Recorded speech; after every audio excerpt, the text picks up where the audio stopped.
Hello, everybody. Welcome to another Clown-versation. Today, I'm going to be talking to the fantastically experienced and learned clown historian, teacher, and performer, Joanna Bassi. So stick around. Hello, everybody. Not that. It's just a conversation with a fellow clown. It's not very serious. We're clowning around. It's really just a clown-versation.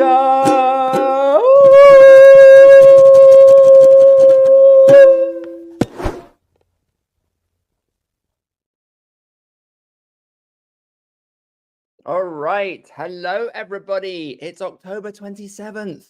Welcome to Clown-versations. If you're new to the Clown Spirit family, welcome. Please, if you're new, hit that subscribe button, share this video, give us a like, and jump into the chat and say hello. We love to hear from you, and we love to hear your questions and your responses to the conversation that I'll be having very shortly with Joanna Bassi, who just has so much to talk about that we probably would need about 3 Clown-versations even just to scratch the surface. But it's going to be a good one, so hang in there. Hi, Mike. Good to see you today from Salem, Oregon. And Mariluz Septa from Brazil. Amazing. Fantastic.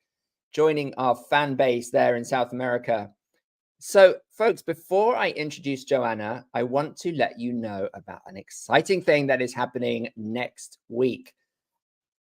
I like giving stuff away, as you will know, if you're in this clown spirit world. And around this time of year, I get excited about giving away free red noses. So next week, I'm going to be giving out clown noses every single day. Now, these are very special noses made by Chad Stender at the Red Nose Factory. They're beautiful. I have one over there. I will get it in a bit and show it to you. I'm going to be giving one away free every single day next week to a lucky winner. And the way that you can win one of those noses is by coming every single day or any day to the Clown Hacks. So next week, I'm going to be doing a Clown Hack session, which is a free session here on Facebook, where I talk about how to apply a different clown concept in everyday life. At 12 o'clock noon Pacific time, that is 3 p.m. if you're on the East Coast of the United States.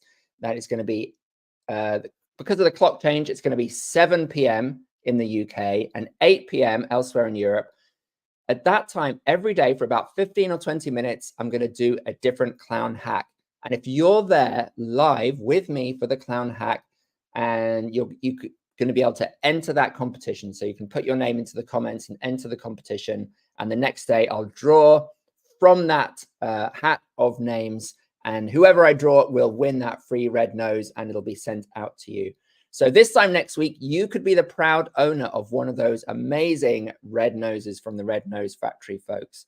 And the clown hacks themselves are super fun. Lots of people show up. We have great conversation. We talk about how to make clowning relevant in our everyday lives. And it's always a lot of fun. So welcome, folks. If you're just joining us, hello. Hi, Edie Krauser. Good to see you today. If you just joined us, jump into the chat there. Let us know where you are today, how you're doing today, what's going on in your amazing clown life. So, my guest today, Joanna Bassi, she comes from a long circus tradition. And I'm very excited to talk to her about what it was like growing up in a circus family. 5 generations of circus family she comes from. She was trained in all the different circus disciplines, not just circus, but performance disciplines, theater. She's a virtuosic classical violinist, a dancer, acrobat, juggler. She had a solo stage debut at the age of 16. She worked and toured with her parents for a number of years. She also toured in a truck, busking and pioneering solos in the streets all over Europe at these amazing festivals that were happening in the late 70s and 80s. She has just done a huge amount of work, including being in Jean-Louis Barrault's last production at the Théâtre du Rond Point, if I'm saying that right. She also created a very interesting piece, which is a performative lecture in around 2015, which she still tours, and it's called The Conference on Clowns, The Innocence of Humor. And it brings together a lot of archival material with her own performance to kind of tell the story of European clowning. And we're going to ask Joanna to tell us much more about that. She is also currently developing a new act called the AI Clown. She's also done a lot of teaching in her career, including teaching for schools of comedy and circus, mainly in France, Italy, and Germany. So she has a very particular approach to how she likes to teach circus and theatre and clowning, particularly to young people.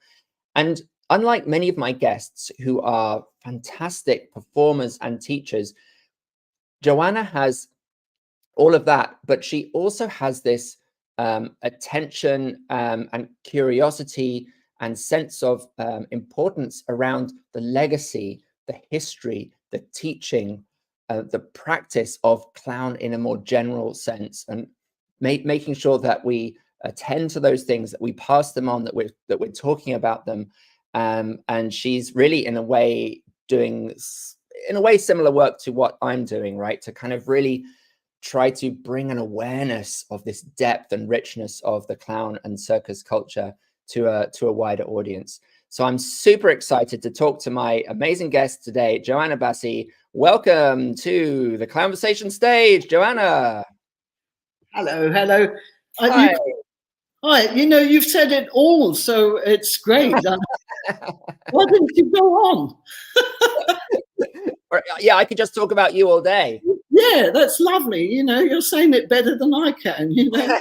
No, nonsense.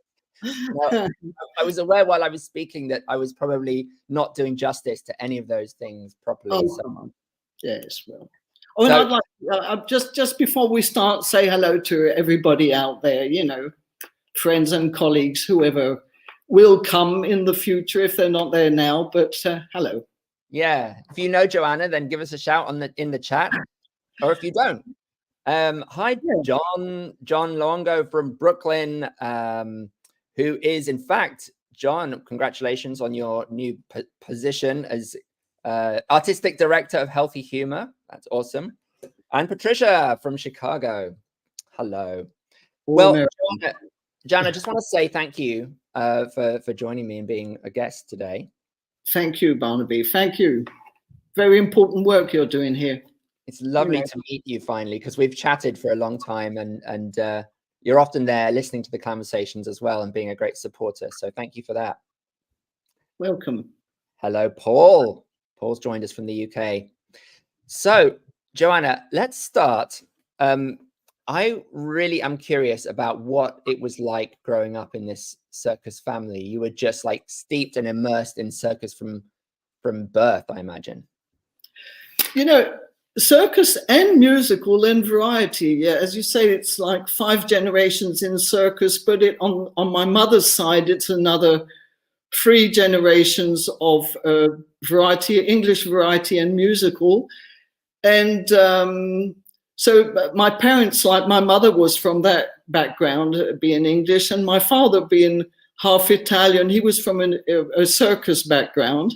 Mm. And I got the mix of both, I suppose, you know, like from the beginning, we knew there was circus and we knew there was stage also. There was the ring and the stage.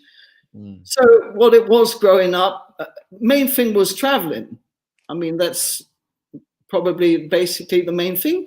And the other thing was from a very young age, rehearsing, which was, I'd say, how do you call it?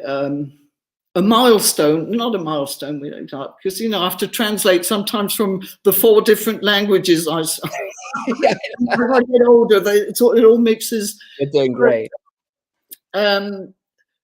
Sort of that my brother and I knew would come every day. You know, we like you go to school, you'd have to rehearse a few hours a day, whether it was, we do it in a certain order: music, dance, juggling, and acrobatics, you know.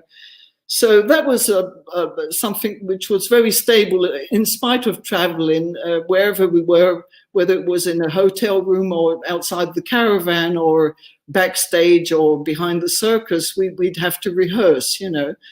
So, and then of course meeting all sorts of people, different cultures, different, you know. Yeah. And travel, and I suppose that in a sense travel, you know, the significance of that is that there's this kind of cultural richness. You're meeting people, seeing cultures, learning languages, and you're also presumably seeing a lot of other performers working. Yeah, of course. Well, you know, when people say, I'm going to skip a bit forward there, when they say, you know, where did you learn clowning? Well, I was educated by clowns and with clowns, you know, so I don't know where I learned it. It was like being impregnated from the beginning, I'd say. Yeah. You know.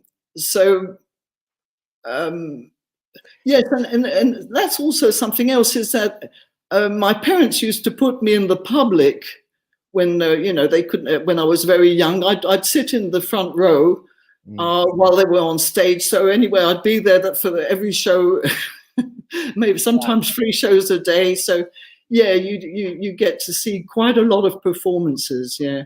And what were some of those? Do you remember what, like, the first act that you performed? That I performed? Yeah. Or that I saw? I don't remember. That you were in. I was very, very young. That was in a touring tent show in Australia, and I was about 5 years old. And well, they decided, you know, I think it was more for nursery purposes, like to know where we were during the show. They said, let's put the kids on stage, you know. So most of the children were on stage in a pantomime, right. And I had a role as a fairy, and so I had a dance routine, you know. So I was very proud. Yeah, yeah. I remember putting makeup on and the costume, and you know, being there on time and all this, you know. And presumably this wasn't like Grimaldi at the age of 6 being thrown by his father here. Yeah. Doing acrobatics. Yes. And I have souvenirs of that, quite vivid. Like I remember being for the very first time on stage, being put out there. As I say, I was some 5 years old or something.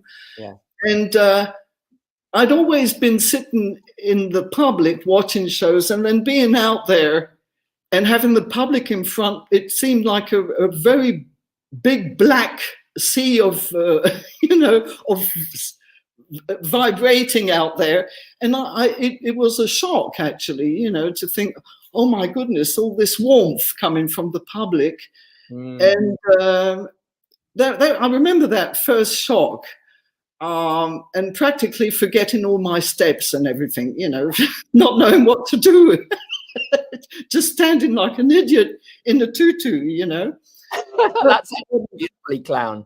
Well, yeah, yeah. And after that show, I kind of pulled myself together and thought, no, you know, it's my turn now. I've got to do this routine. And I remember that, yes. Interesting.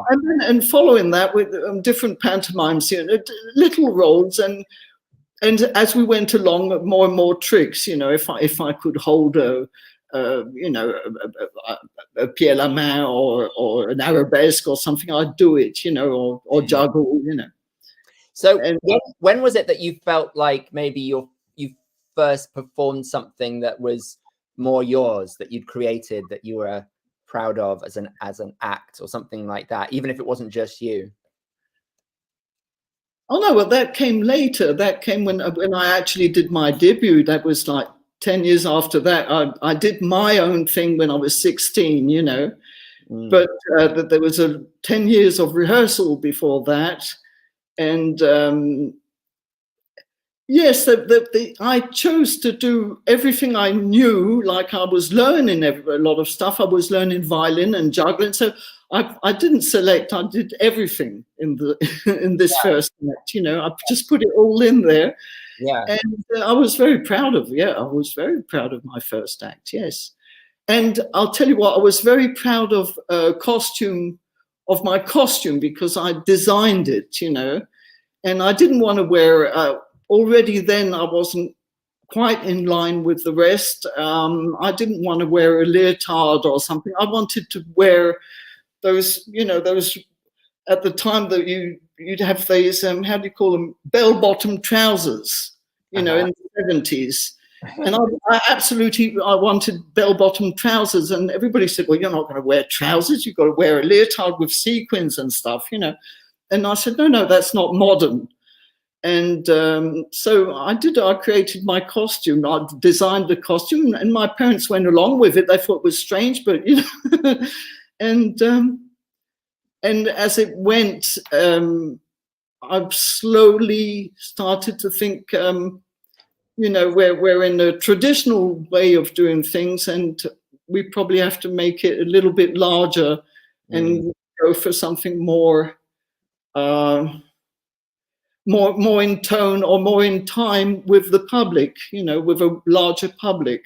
I love that. So you're really thinking as a kind of an artist, and how to engage with contemporary culture and make it relevant, right? Because presumably I think this is a theme that you talk about. One of the problems with circus is that it can get a little bit stuck in its traditions.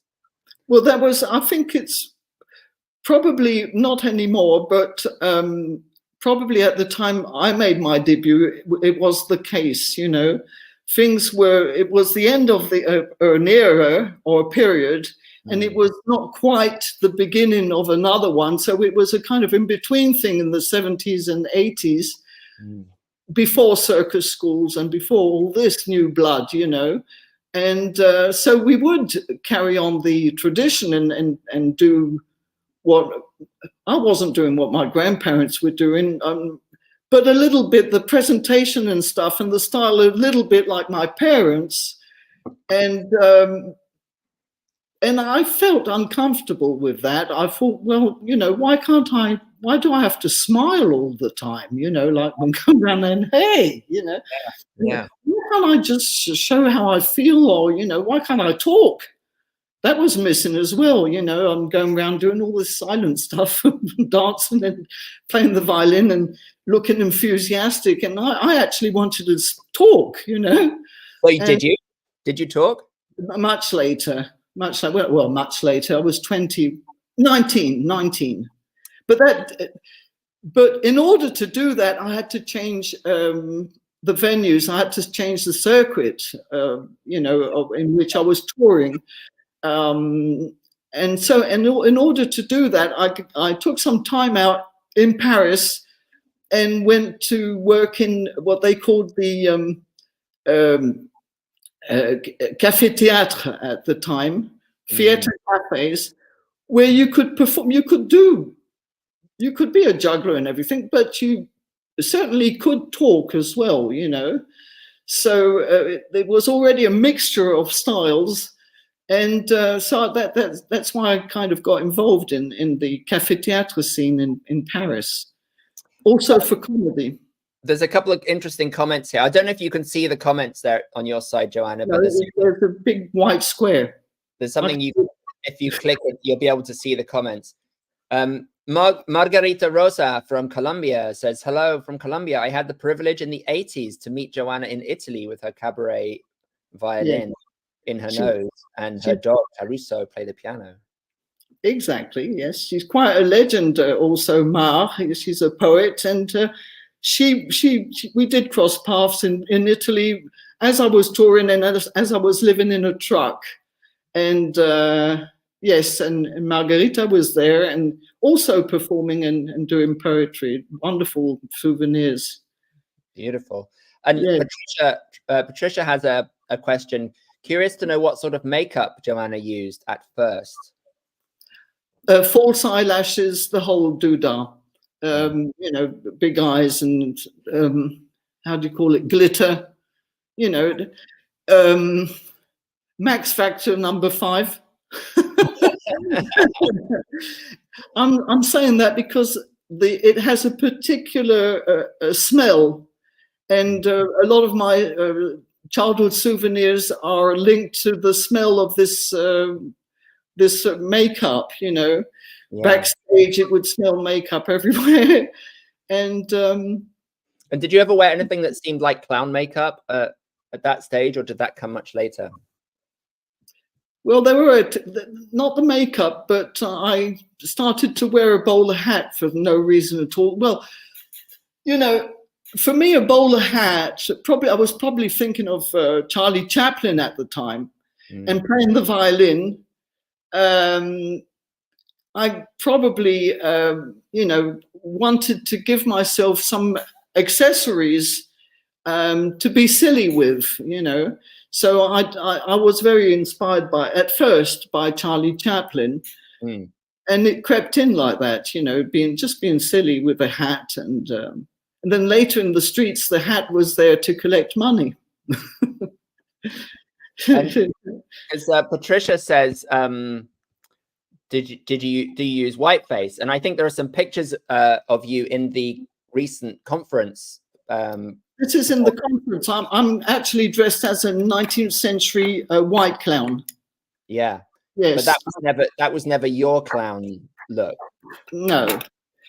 But you know, my clown look, it's I don't have a particular makeup as a clown. I actually tomorrow, you know, I'm doing a Halloween clown, so I'm going to make up my makeup just for that, you know. But it's more of an attitude than the makeup, actually. I for a long time, I did clowning without any makeup at all, just a little bit of red on the nose, almost as a reminder. But I didn't wear makeup. I would pull a lot of faces. I still do.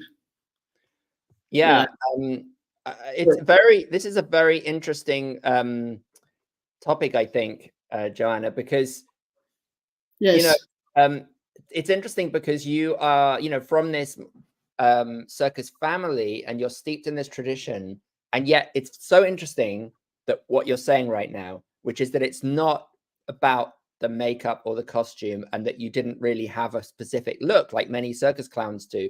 It's not about that. So let's get into this conversation. What is it about? What is this little red dot a reminder of? Yeah, it's an attitude.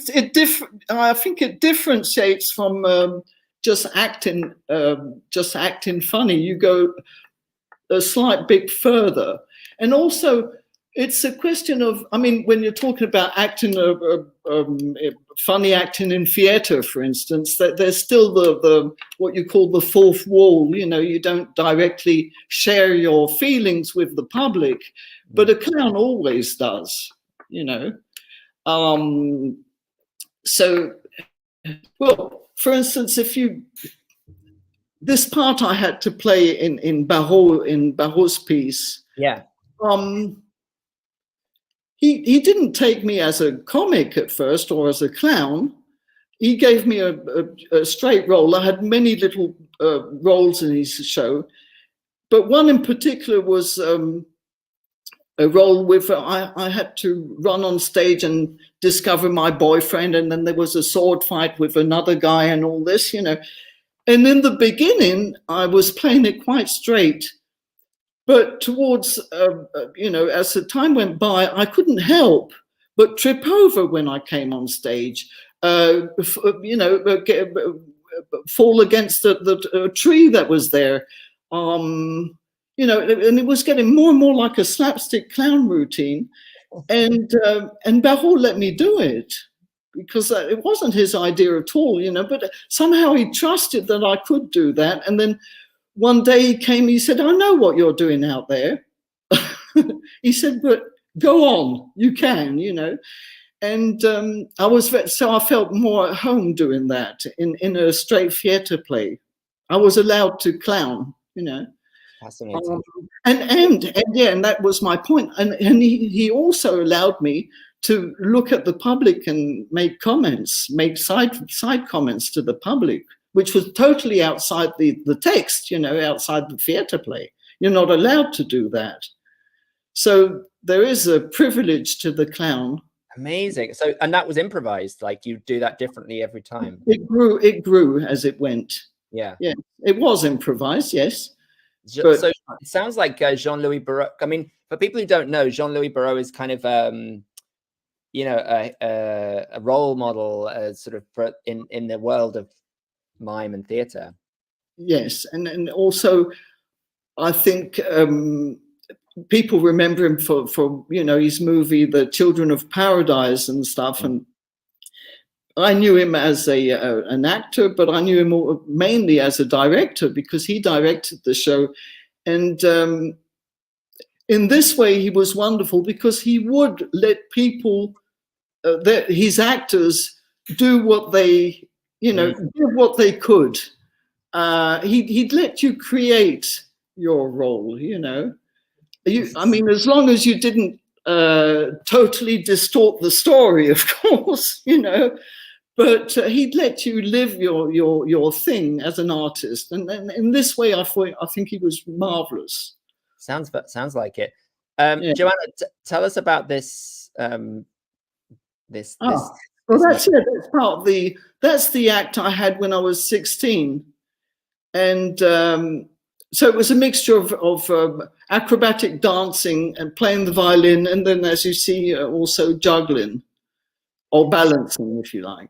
And connecting with the audience. So you would call this clowning? There, I wasn't connecting that much. That was all, you're talking about a time of transition there, where I wanted to, and was going towards that. You want to know when it tipped over? Yeah. Well, as I say, I had it all in me as a child already. I used to like to make people laugh, so I was always trying. And anyway, it was in our education. My grandfather was an English comedian, very, very funny man, and my father was a joker. He was not a clown; he was a juggler, but he was joking privately in the everyday life. He was joking all the time. And the thing is, in our family, a day without a laugh was a day wasted. So you had to, it was practically it was a duty to come up with something funny every day. Wow. And, but I was, at the age of that picture there, I was supposed to be just pretty on stage and enthusiastic and pretty and clever, as much as I could. But not funny. That wasn't included in the program.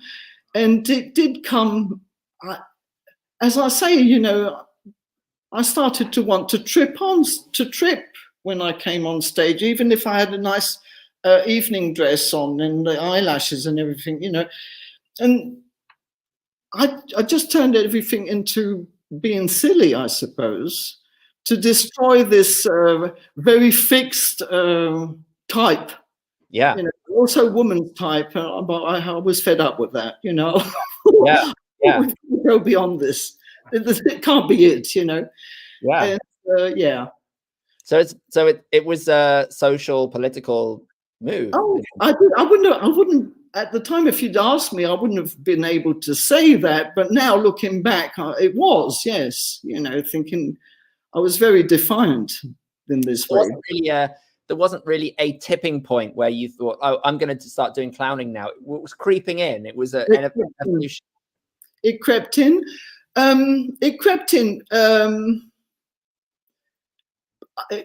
I mean, it did creep in. But after a while, I really had to push it because to me, it was the only path.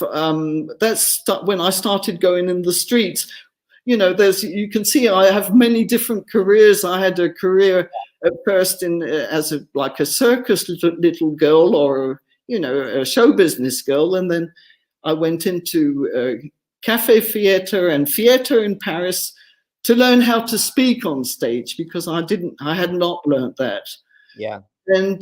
And then after that, to go towards a much broader public, I went out in the streets. And I did that actually at the same time as my brother, Leo, Is he the same age? What? Are you the same age, approximately? Were you he's a bit older than me, yeah.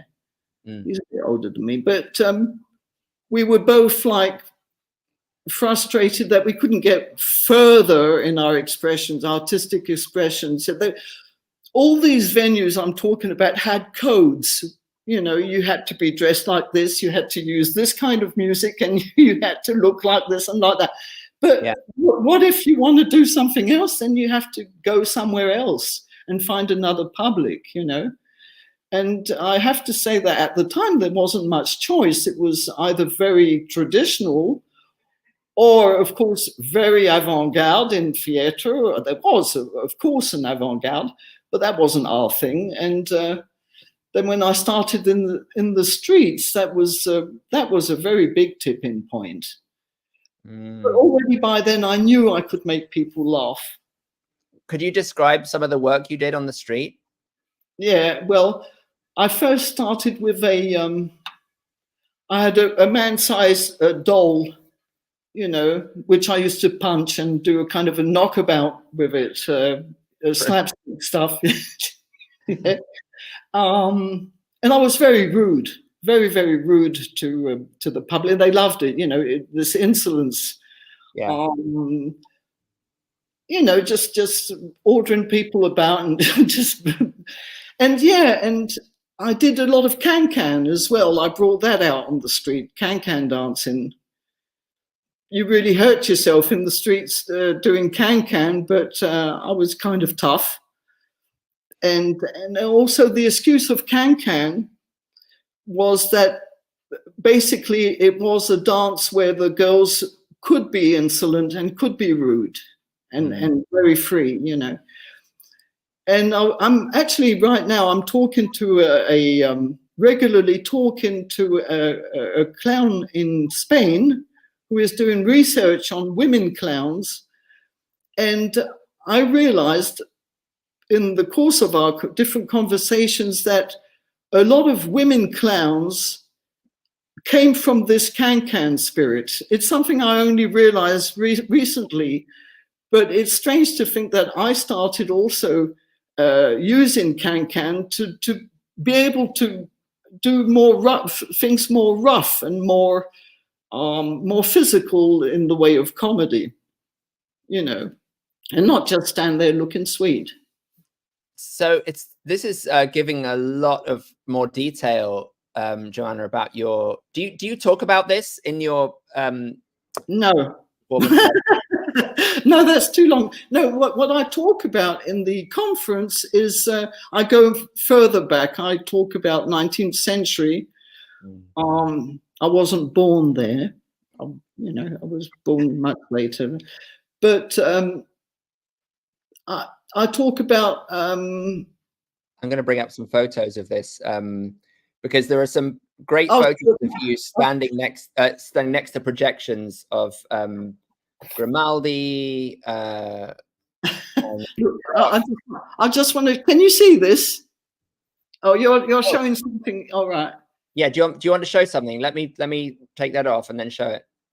Look, I just want to. Can you see this? Yes. You see, these are two clowns of the 19th century. Yeah. That's my great. Wait. That's my great grandfather. This one here. What's his name?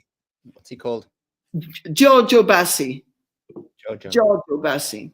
Wow. And well, I mean, you know, I had all these pictures all my life since I was a child. They come from picture albums, family albums, and stuff. And I was, you know, a few years back, I was looking at this and thinking, how the hell did they start? Where did they come from? You know, and the strange thing is that in a circus family, and I still have a lot of cousins there, and hello to my cousins if they're looking, we don't talk about the past so much. It's the future counts much more. So history and stuff, we know a few family stories, but nobody would really question or investigate the origins of why we are doing this and why the whole family where did the family start and why and how, you know. But it started to haunt me a little bit, you know, as I got older, but not when I was young though. So what I do now is based on my own family's history, I made it larger and had a look into circus history and then, more particularly clown history. And yes, I do start with Grimaldi in the conference, although, as I said, he's not really the first clown. And also he never worked in circus. So yeah, he was a stage clown, right? He was a stage clown. But he made clown famous as being, the star of the show. So that's why we place him as a first clown, And do you sort of weave your own family history in and around the history of these? Well, it's part of it, it's yes, it can be weaved in, because a lot of these many of the different stories of the different families in circus, they're in parallel. All these families are parallel, or sometimes even, got married and crossover, and they have the same past in circus. So we can relate very easily to the larger history, because it just covers a few families. And there you are with Grok. Yes, and that violin I'm holding there, which I have here, used to belong to Grok's partner. Wow. So special. That's why I show it there, and it belonged to Mr. Schatz, Alfred Schatz, who was a violinist and who used to do a double act with Grok. Mm-hmm. And here you are doing the l'innocence de l'humour, yes, of humor, and I think there's another picture of you doing that here. So, Joanna, they're in two different places. One is in Italy, and that one is in France. Yes, it's lovely how you're doing them in different venues. I mean, this looks like a church. It is, yes. It's on a festival, and it's I don't know how you say it, desacralized church, how do you call it, which is in Metz, in the town of Metz. There's a very beautiful street festival there every year, and they use this little chapel for different performances, and they put me in there, and it was perfect. It was very, very nice. Also, you see, I put up some fixed pictures so that people can go up close after the conference, and they kind of ask questions about them, And I have posters and with the names on different artists and different styles of this kind of poster stuff, Amazing. Yeah, they're historical documents, and there are names of my family on there, It's so great that you're bringing these things to life, right? I wonder, so you mentioned that you're haunted by this sort of thing, and that's what drove you to do this project. I wonder if you could say a little bit more about what is it that, with all this material from your family, but also from the circus and clowning history in general, what do you think it is that you want to communicate to people? Like, why is it important to you that you made this conference piece? Well, it is about clowns. I do put it in the context of circus history, but it's mainly about the evolution of clowns, and I call it the innocence of humor, because I think we've, as a worldwide and as different societies and civilizations, we've lost our innocence in this way, and probably the clown is the only one who's kept some form of innocence. But to tell you what triggered this idea of doing a conference is because over the years I've been doing many clown workshops with people, very classic type of workshop, the physical exercises and improvisation, and but I also, during the workshop, I try to give references and tell people, you know, saying, hey, this clown used to do that, and that clown used to do this, and this trick comes from him, and, you know, because I know it. At least I know people that I've seen, because don't forget, when I was 5 or 10 years old, there were still clowns from the 19th century around, if you know what I mean. You know, I've seen them. I've worked with Charlie Rivel, I've worked with Don Saunders, I've worked with them on stage, you know. Yeah. So I did have the benefit of really old clowns and then moving upwards and meeting new clowns, people coming out from circus schools and the new circus schools and everything. But I realized that, you say, what do you want to transmit? I realized that each one of these people, persons, didn't have a global view where to put themselves in the long line of clowns that there was, you know. And that's why I refer to other people, not to say, hey, you're not the first one to have done this, so-and-so has done this before you. That's not what I mean. What I mean is that it's an attitude or it's an art that has a long line of history, and we all have the same desire to make people laugh, and that's the bottom of it. And as the years went by, maybe 30, 40 years ago in the workshops, people would know who I was talking about. But as years go by, if I refer to Charlie Rivel, they just, you know, they stare at me and they don't know who it is. And I thought, oh, wait a minute, this is going away really fast now. Yeah. And so then I started going into each one of these stories separately, also for myself, you know, to be able to know what I was talking about, you know. And then I realized that it would make a nice presentation, and that's just how it went.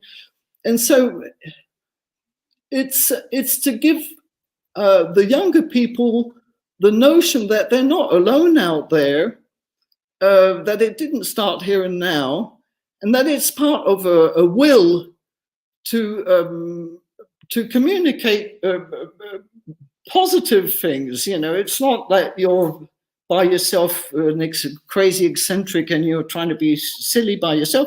No, you're not alone. There's been a lot of people before you, and you know, there's a long line after you. And let's look at this. You know, why do we want to make people laugh? And why did all these people want to make people laugh? And at different historical periods, sure, some gags get old, but strangely enough, there are some gags or jokes or attitudes, or call it what you like, funny things that have gone through the history of mankind, you know. Are there any that you talk about in the conference, specific gags that you use as an example of that? No, but I do project a film, which is a clip of the Frères Lumière, you know, the brother Lumière, the ones who invented cinema. Mm-hmm. And there's a funny little sketch there that, if you look at it, you can't really laugh. You know, I mean, there's something going on about someone's pickpocket taking something, and the other one's going, ha, ha, ha. No, we don't really know what's going on there. But at some point, a guy comes on, and he trips over and he falls flat on his face, and everybody in my actual public laughs. And there I stop the film and I say, you see, this is 150 years old. And you're all laughing as if the guy was here in the room, you know. And it's a strange feeling to think that you can laugh at the same things as people 150 years ago. So things like that, like little stunts, and I think probably the main mechanisms of laughter remain the same throughout history. This, you know, something happens that you didn't expect, and it over frightens you or whatever. the main mechanisms remain the same. So the release of tension. Release of tension, yes. What didn't exist before, and this is where the innocence thing comes in, is all this absurd stuff. We can go into absurdity. I know that I did a conference on laughter many years ago, which had no sense at all. It had absolutely no sense. And people would laugh, you know, where I wanted them to laugh, luckily enough, you know. Well, I wasn't sure, but at first I made something like, probably that comes from the English side, the English sense of humor, you know, this nonsensical stuff, the Monty Python kind of thing. But you can be sure that if I'd done that 150 years ago, people would have locked me up. Yeah. See? So there is an evolution at some point in humor. And I think that when we do workshops, clowning workshops, we concentrate very much on character, on, you know, on the figure. And we don't go into what type of humor we should be using or where to go with it, you know, or what corresponds to today's humor. What is today's humor? Of course, there's a cultural difference. Things today won't be funny in one place of the world that are funny in another. That's another thing which I like very much is I traveling a lot, you know. I knew from the beginning that I couldn't just make people in Paris laugh. You know, I had to be able to make people, well, at least in the whole of Europe, at least. And then, you know, you get some tourists, you get people from, I don't know, you know, Asia, Chinese, Japanese, Russian people, and all sorts. And I thought, well, I've got to make all these people laugh, you know. And that was a challenge. You know, it's, I don't know, yeah, it's a challenge, but it's probably it's an instinct. It's probably, if the will is there, you find a way. I mean, I assume that there's certain similarities across Europe, but when you go further afield than that, I mean, America, you know, the absurdity doesn't play that well here in the States, for example. That's true. That's been a long time like that. Denise Payne talked about that, you know, when she was brought up with Ringling, and then she came and played in Jerry Cottle's circus in the UK, and it was like, wow, that these big gags don't work here. There's something else, the British sense of humor. And she said she never really got it. Yeah, well, because it probably, you know, you don't do that in a vacuum. It's like you have to correspond to the people in their own time as well. It's not only the geography, it's also the time period. And yes, this is a very vast question, of course, you know, like the universal laughter. Well, let me bring it to a particular topic, Joanna, because we're running out of time, and I really want to talk about this AI clown. This is presumably your attempt to be very up to the minute and current, because this is a very current controversial topic. Yeah, I came up with that idea a few months ago. It's really new, you know. Yeah, and it, you know, something. I tend to want to do on stage things that make me laugh. And I noticed that there was a lot of absurdity with all this AI thing, you know, where everybody's afraid. And plus, there's a double thing there. Clowns have always, the traditional clown has always played with modern technology.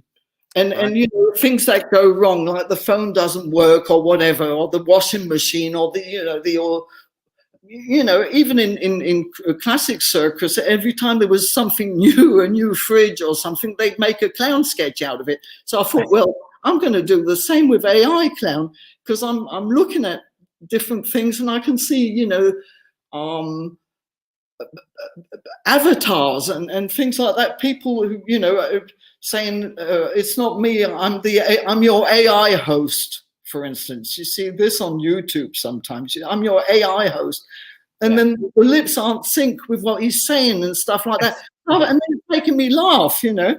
So I made a short number first. Now it's like 20 minutes. I might expand it. I don't know. But I've tried it out, and I'll tell you what, people get it straight away. They know what I'm about there. And yeah, I'm working on this because this is absurd. We don't even know where we're going with this, you know. Yeah, and interestingly, it is kind of a universal thing. I mean, yes, there you go. Yes, you know, humor may be different in different parts of the world, but AI is something that's sort of dominating the conversation everywhere. Yes, yes. Well, that sounds fascinating. I also, Joanna, really wanted to ask you before we finish about your teaching. We haven't really talked so much about your teaching. You've mentioned a few workshops, traditional workshops, but you also set up some theatre schools, and you talk about running theatre courses for children and trying to update what was being proposed to them. Yeah, I don't work with children anymore. That was a long time ago. I realized that children were learning, well, it's not the case anymore, but a long time ago, the kids who were doing theatre or whatever were not proposed things for children. They would be learning classic theatre, you know, all the literature and stuff. And I thought, well, why is it we want to make him always play an old man, or you know, why can't they just play kids? Why can't they just be kids? So I started writing sketches for children, and I had opened this school near Paris for children, and I pumped in a lot of what I had learned on the street to open up and, as I say, update a little bit what was being taught in theatre for children. You know, it was too conventional, and they loved it. They have a lot of imagination, and they start creating themselves. Then, you know, it's a real playground for them, because I mean, children are in their time really. And oh yeah, and so you were asking about workshops and stuff. Yeah. I've taken a step back from workshops this year because I'm doing this regularly. I do long periods, like many years of workshops at a time. You know, like maybe over a period of 10 years, I'd give workshops many times a year and so on. And then sometimes I stop just to be sure that what I'm teaching is actual, is real, and corresponds to what the public is sensitive to, and if it's useful to what you learn, if it's useful in public, because I teach for people who want to do shows, and so yeah, and I step back just to be able to go out and collect feedback myself from the public, and thinking, okay, I'm saying this is funny, but is it still really funny? So I have to challenge myself and go out on stage again and start doing all these AI things and stuff, see if I really know what I'm talking about when I'm teaching clowning, you know. I love that, because a lot of teachers stop performing, and I think it's really great to keep performing, right? It is. On the other hand, if you only do teaching, then you can also go deep in it and develop some style, some method, which becomes a school, you know. Yeah. I'm not like that. I want to reflect what's happening more. One final thing that just occurred to me, Joanna, is that, you know, you talked about the innocence of humor. But then there's an interesting kind of paradox there, because you also mentioned how rude and raucous your street act was. So what does innocence mean? And is it, how does that fit with? It is innocent anyway, you know, raucous, and it's very basic. It's baby, really. It's babyish, you know, like, you know, like clowns, like they hit each other and they cry and all that kind of stuff. They say what they think, like children, you know, and that's what I mean. And but today, if we want to think of where humor is going, and it was worrying me for a while, but I think we've stepped back from this. You can see it in cartoons. You can see it in what makes children laugh. For a while, it was, I don't know, it was very cynical and almost bloodthirsty, I'd say. You know, someone, you chop someone's head off and everybody's laughing, you know. And I'm thinking, this is dangerous. Why do we assimilate this with something funny? Because, you know, okay, it's not real. It's just like in circus when you come with a great big hammer and hit someone on the head. But it's less obvious that it's not real. You know what I mean? And it seems to me that there's some cynicism in there. Is that right? Yeah. The word it's not like clowning is, and laughter and so on, is always in the idea to overcome grief and death, and, you know, to turn things around in a positive way. Whereas then you have the impression that it's the other way around, is whatever you do anyway, it ends bad, you know. So it's a strange, but this was, I noticed that maybe 20 years ago, and I think it's changing again now. And I see that people laugh for very, very sweet stuff. Yes. They've all gone sweet again. So, you know, things like that are changing quite. Kittens playing on YouTube, that kind of thing. What? Sorry? Kittens playing on YouTube videos. That kind of thing. Yeah. Well, then, yes, then that's, I don't know what that is. If that's innocent or totally naive, I don't know. Well, Joanna, thank you so much for talking to us today. I feel like we just started, and there's so much to talk about. As I would love to see the innocence of humor one day, so I hope I get to see it, and I'm sure that everyone else hopes that too. Well, that's a nice thing to say. And yeah, I'd love to show it to you and everyone else. So yeah, thanks very much, Barnaby, for all you're doing. Thank you. Thank you. All right. Don't disappear, Joanna. We'll talk again in a second. Okay. Thank you so much, everybody, for joining us for another Clown-versation. That was Joanna Bassi, amazing, inspirational conversation about history of clowning and technique and the politics and so much commitment and passion. And as Lucy says, I think that Joanna is a treasure, also real treasure, and we value and treasure her. So thank you, Joanna, and thanks very much everybody who joined us today. Just a quick reminder that you have some free noses coming your way next week.